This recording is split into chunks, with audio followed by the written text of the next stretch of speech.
Hello everyone. Today I wanted to make this video strictly about the Greenstalks.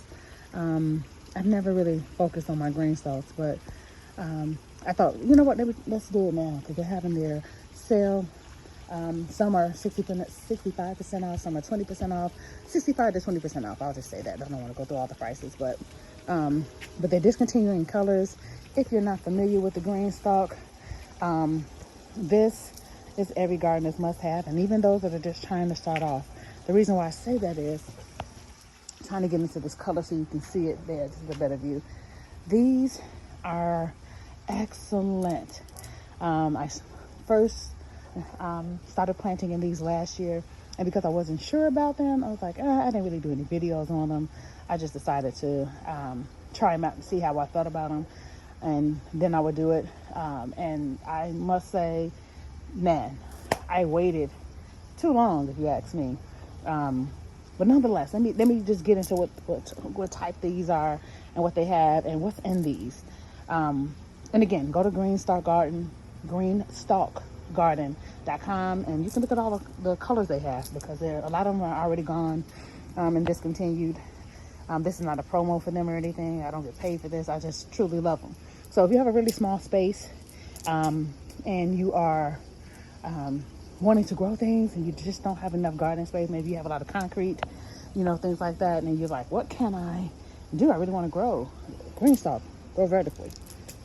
This again is a terracotta color, one of their limited edition colors.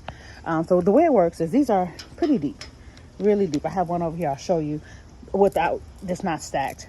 I got about 9 of these, 8 or 9, and I was struggling to where I wanted to put them, so I never really put them anywhere because I'm like, where do I want them? Because I don't want to move these all the time. I had to figure it out, so I decided it would go right here on my concrete patio.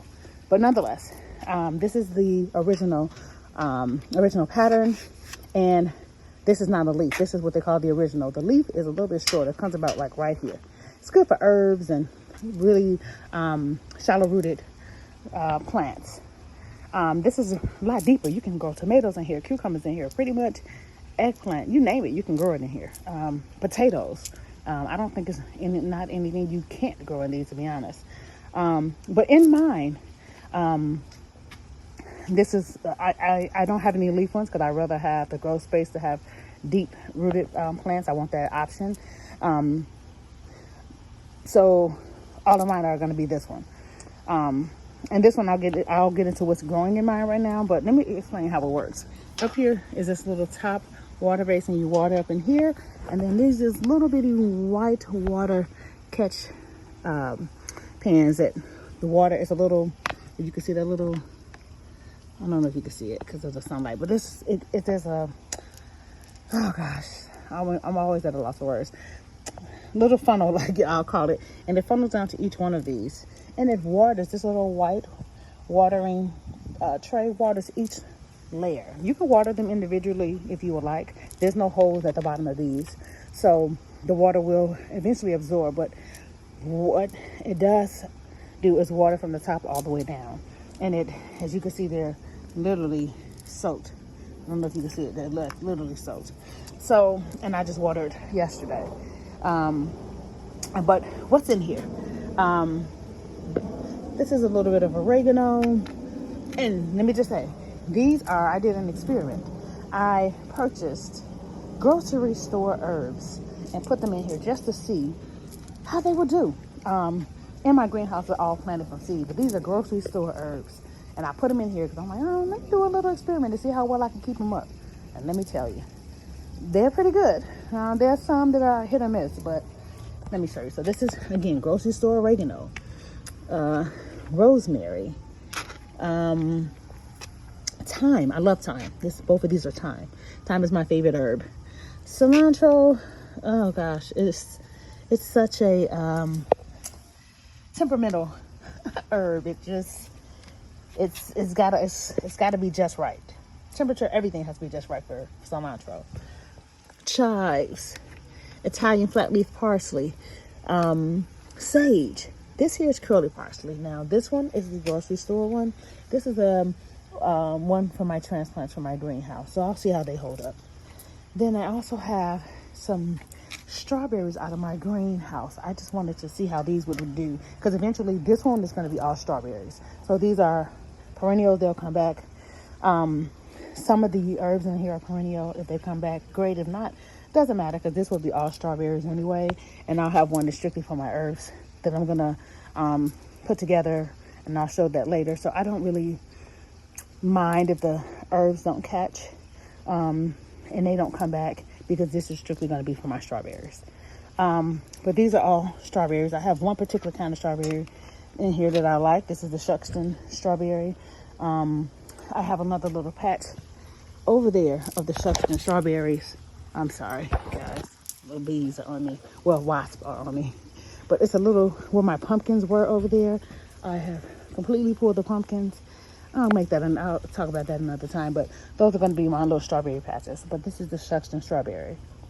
Hard to find, and but they grow really, really well. I did move some over there, so that's really just all that's in here, because I did not plant a lot of this one because I moved it, and I said, okay, I'm not going to keep moving this. So I'll finish planting this out for the fall. As soon as my little seedlings get ready. I don't know if you see some. There's a few little seedlings right there, some in the greenhouse, and then there's some on my table over there. So I'll finish putting my lettuces and a couple other things over here.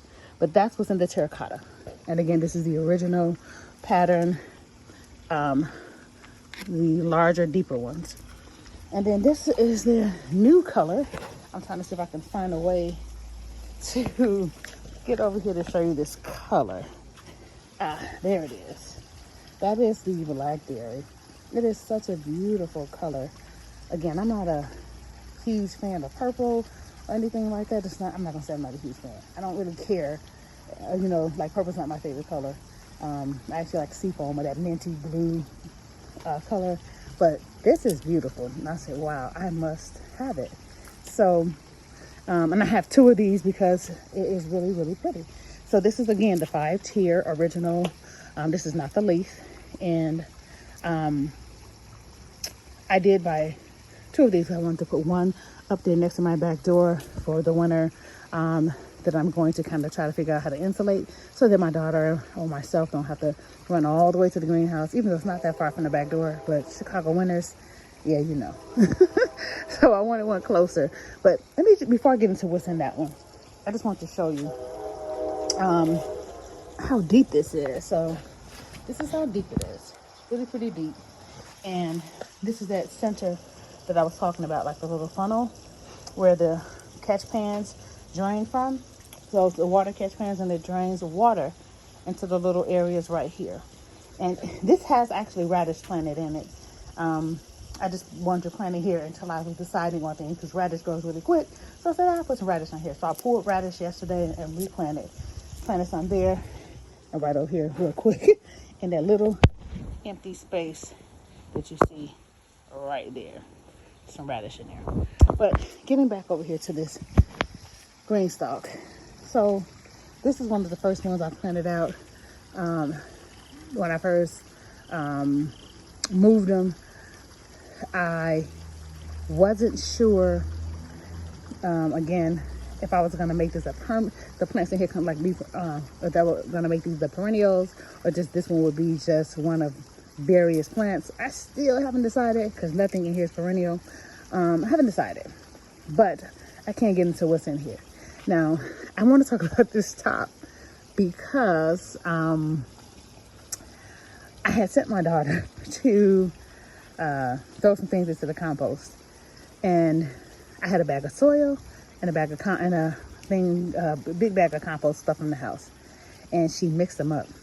And lo and behold, these are, I don't know if you ever saw my video from my cantaloupe that I grew, but I took the seeds out of that cantaloupe, and these are those seeds.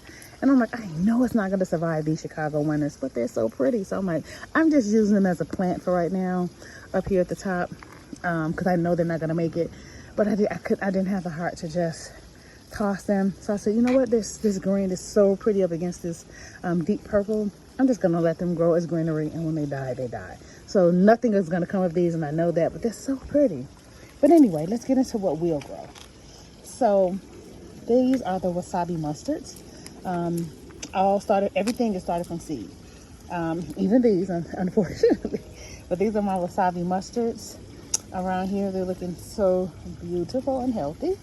And then this is my tatsoi, the red tatsoi. Really, really pretty. And then again, wasabi mustards all the way around. So this is the only different plant up here is the tatsoi, the red tatsoi. And so down here is some lettuce. This is some leaf lettuce. I did a mescaline mix. I don't even know what the variety this is. I just took a bunch of different seeds. Every lettuce in here is some random seeds, except for 3 different types that I purposely planted. This is just, we're just gonna call this leaf lettuce because I'm not sure what variety, but it's growing really well.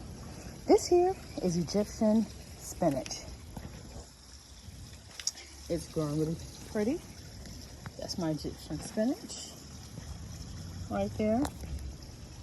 This is some winter choy right here. This is a transplant from my greenhouse.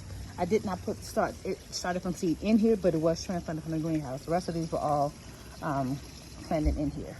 And then there was another winter choy that I transplanted that didn't do well. So I have several more. I'll probably just put another one there and figure out, I'm in this soil, making sure there's nothing wrong with that soil. And then again, some more winter choy right here. Mescaline mix of lettuce. So these are all different varieties of lettuce that were planted from seed. I have no clue what they will be. It's just a mix. And that's what we're gonna see what happens with it. And then down here is a purple bok choy. So pretty. Some more lettuce. One of them smells like arugula, so I'm sure one of them is arugula. I can smell it. And then this here is dill. Again, this one was planted out first. I ideally would move some dill over there. Once it gets a little healthy, I'll probably move some. And then again, the lettuce. Because again, I was just throwing random things in here, but I will move the dill over there because there's some room over there for some more dill. But I just wanted to show you these because these are really pretty. The colors are beautiful. I'm trying to find a way to stand. I decided that I have about 8 or 9. And that's, if you know me, I have OCD. So if it's 9, it definitely won't be able to either be 10. But I'm going to put all of my Greenstalks around my gazebo. I love it. I love the look of it. And this is where ultimately I decided it will be. And it gets the proper amount of sun here, partial sun, partial shade. It'll grow beautifully, and I can just rotate them, and they'll get sun as they need it. But just wanted to point this out. But go grab you some. These colors again are so pretty, and they definitely have plenty of these left. But the ones that I think are discontinued, it's like the peppercorn. It's hard to get that one. The chocolate, it's hard to get that one. And geez, it's one more. But go to greenstalkgarden.com. They're 65 to 20% off, both original and leaf patterns, and both original pattern and the basket weave. All right,